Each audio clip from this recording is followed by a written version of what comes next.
At our family reunion, my mom announced, "We voted. You'll pay off my debt, or you're out of this family." They toasted and clapped. I smiled. My mom lifted her glass at our family reunion and said it clearly enough for everyone to hear. "We voted. Either you pay off my debt or you're out of this family." For a second, the room went silent. Then someone laughed. My uncle raised his drink. My cousins clapped like it was some kind of joke. But it wasn't. The dining room was glowing with warm lights and expensive decorations, paid for, ironically, with money my mother didn't have. Plates clinked, glasses tapped together, and every pair of eyes slowly turned toward me. They had already decided my fate. I could feel my pulse in my ears, but my face stayed calm. I looked around the table. The same people who borrowed money from me, called me when they needed favors, praised me when I succeeded. Now they were voting me out like I was a problem to solve. My mother smiled sweetly and added, "It's only fair. You're the successful one." I smiled back, because at that moment, none of them realized something important. I had already prepared for this. I'm the oldest child in my family, which in our house didn't mean respect. It meant responsibility. Growing up, I was the reliable one. The quiet kid who got good grades, worked part-time and never caused trouble, while my younger siblings chased whatever they wanted. I learned early that if something went wrong, people looked at me to fix it. My mother liked telling people I was her pride. What she really meant was I was her backup plan. When the electricity bill was overdue, I paid it. When my cousin needed money for a car repair, my mum volunteered me before even asking. Every family gathering eventually turned into someone hinting that I should help out a little. At first, I didn't mind. I believed that helping family was the right thing to do. But over time, I noticed something. They never asked my brother, who spent weekends gambling.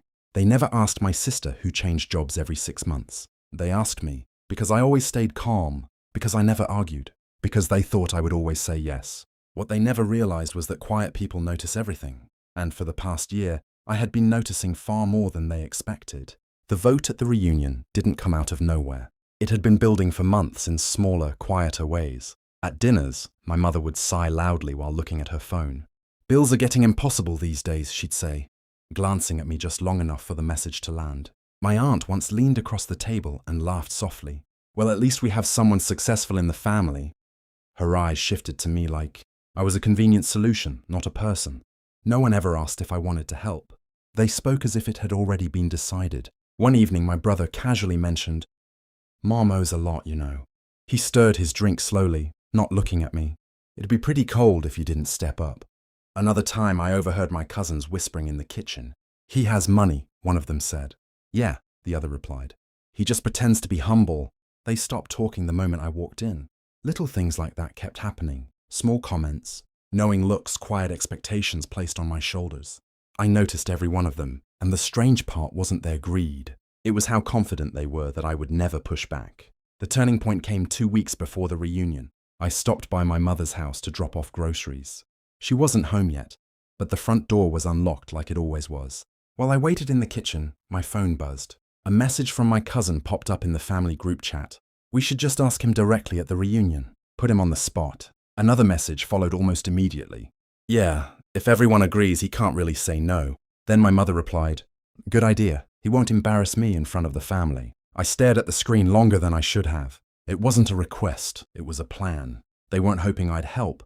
They were counting on trapping me in front of everyone, using guilt and pressure until I agreed. For a moment, I actually laughed. Not because it was funny, but because the confidence in their messages was almost impressive. They believed they understood me completely. Quiet, responsible, predictable. That night, instead of confronting anyone, I did something different. I started preparing. I reviewed every loan I'd ever given them, every bank transfer, every message asking for just a little help. By the time the reunion arrived, I knew something they didn't. They thought they were setting a trap, but the trap had already changed direction.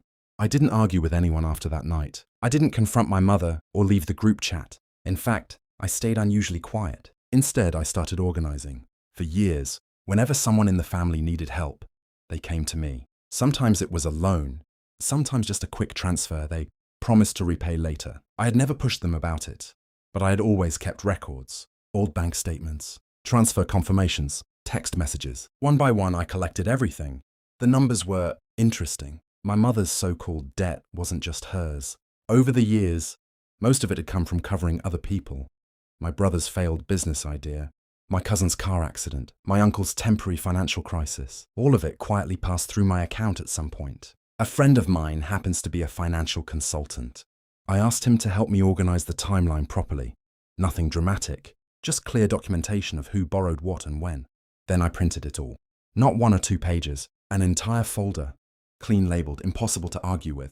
When I finished, I placed the folder in a simple envelope and set it by the door. I didn't know exactly how the reunion would go, but I knew one thing. If they wanted a public decision, I was ready to give them one.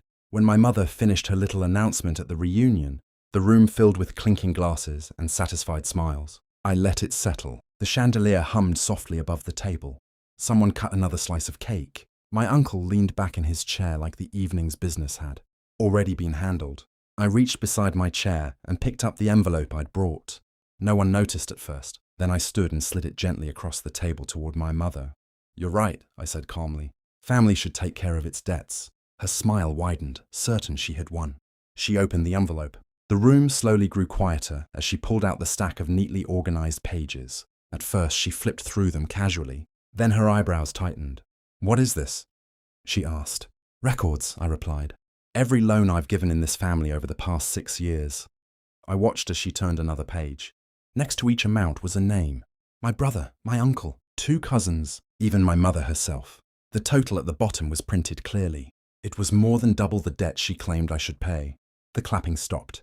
Glasses lowered. I folded my hands calmly on the table. "If we're voting tonight," I said quietly, "then let's be fair about everyone's share." For a few seconds, no one spoke.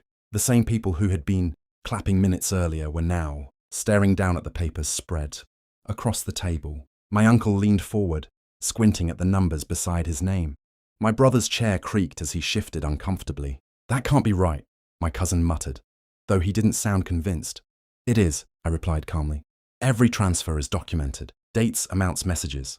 My mother's smile had disappeared completely. She flipped through the pages again, slower this time, as if the numbers might change if she looked long enough. Around the table, people avoided eye contact with each other, because the moment the list appeared, the story changed.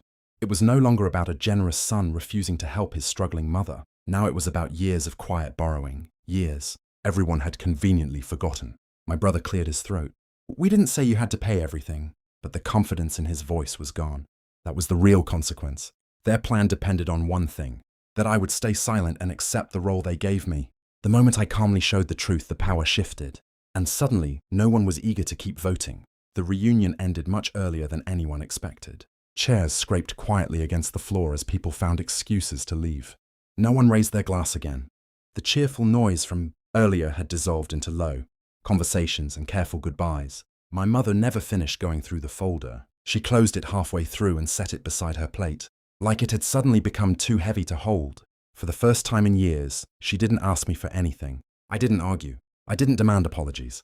I simply stood, thanked everyone for dinner, and walked toward the door. Outside, the night air felt calm and strangely light. For years, I had carried the weight of being the dependable one, the solution everyone expected to appear when things went wrong. But responsibility without respect isn't family.